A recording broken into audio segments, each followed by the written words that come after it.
welcome to 1.3, Undefined Terms and Definitions. Here are your objectives.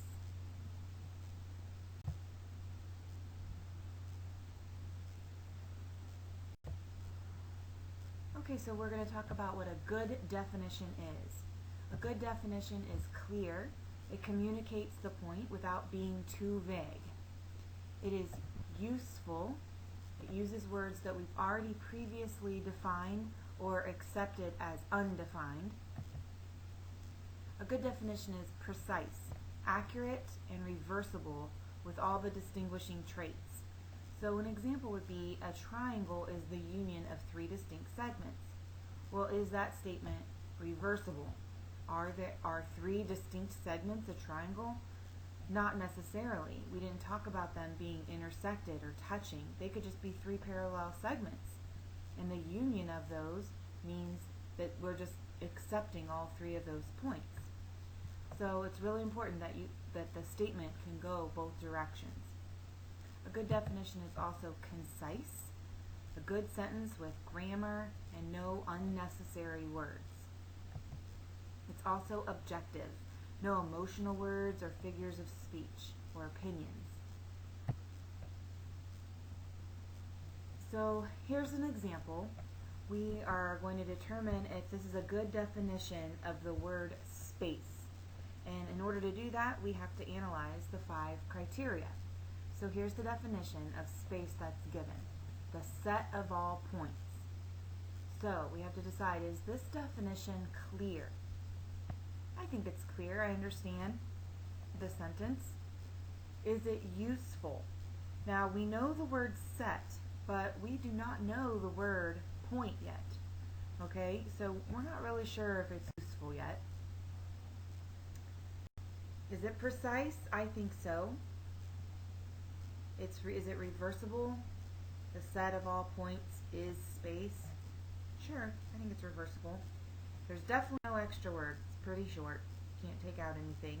And it's good grammar. There's a verb and subject and all of that. It matters. So, is this a good definition? It is not a good definition because it's not useful. We don't know the word point. So we need to define the word point in order for this to be a good definition.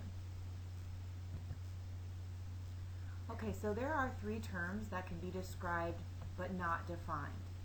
Point, which is a description of it, is a spot, an object with no dimensions, no length, width, or thickness, and it's a location in space.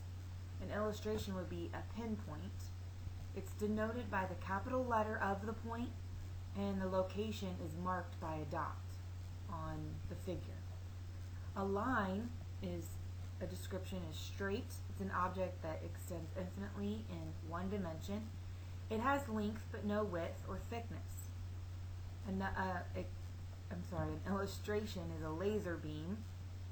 Okay, and a notation would be saying CD, but you would also put, that would be point C and point D, but you would actually put a symbol above there that is a line with 2 arrows, and I'm sorry that I did not include that. There's my mistake for this PowerPoint.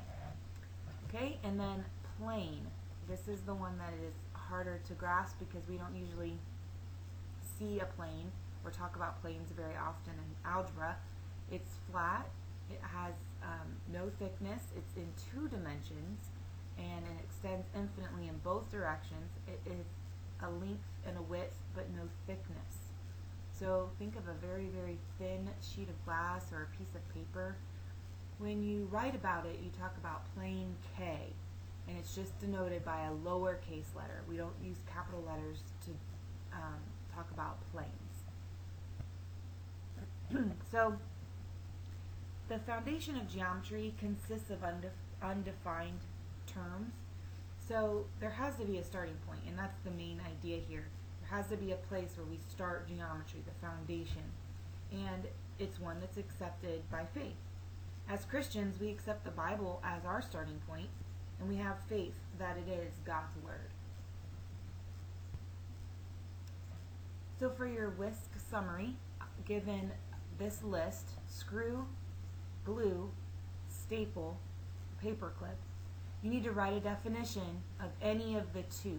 You pick two of those four things and be sure that it follows the 5 criteria. When you email it to me, I will give you my best definitions of all 4.